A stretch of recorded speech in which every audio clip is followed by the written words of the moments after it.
Whenever a woman speaks passionately about sexual violence, someone eventually asks her the same question. Why are you so invested in this? Is it personal? Is this because of your trauma? And I find that question fascinating, because nobody asks a man why he is so emotionally invested in the possibility that another man might be falsely accused. Nobody asks what happened to him. Nobody suggests he is too damaged to be objective. His concern is treated as rational. Hers has to be diagnosed. Maybe she cares because she has experienced it. Maybe someone she loves has. Or maybe she has simply paid attention. Women do not need a personal tragedy before they are allowed to be disturbed by sexual violence.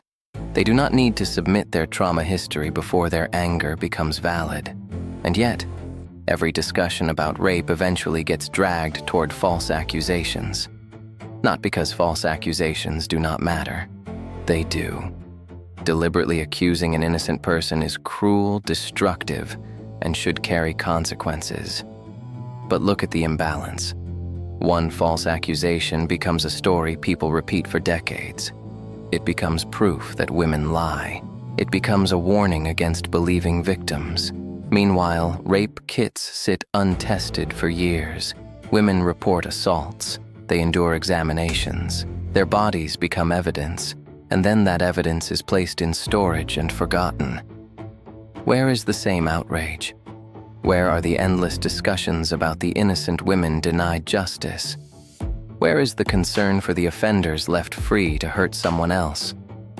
Apparently, a hypothetical lying woman is more frightening to some people than an actual rapist who was never investigated.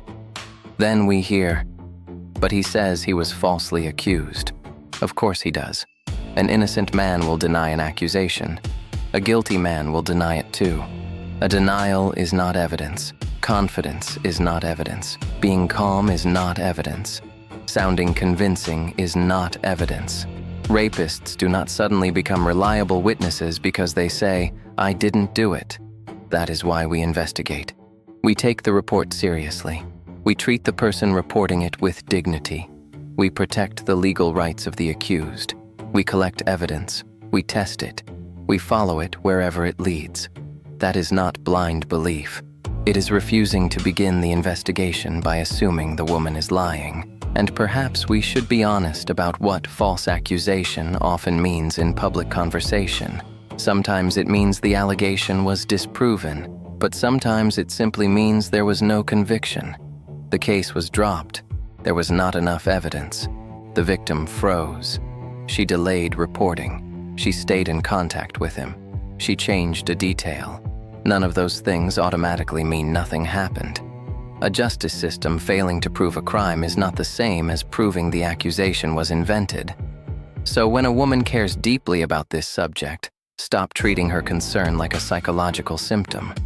Stop asking which trauma made her notice.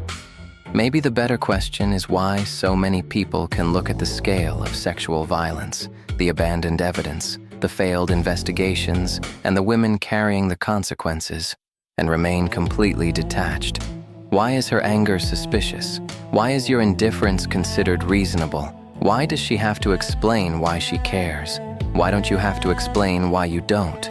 Maybe she is not too close to the issue. Maybe you are too comfortable standing far away from it.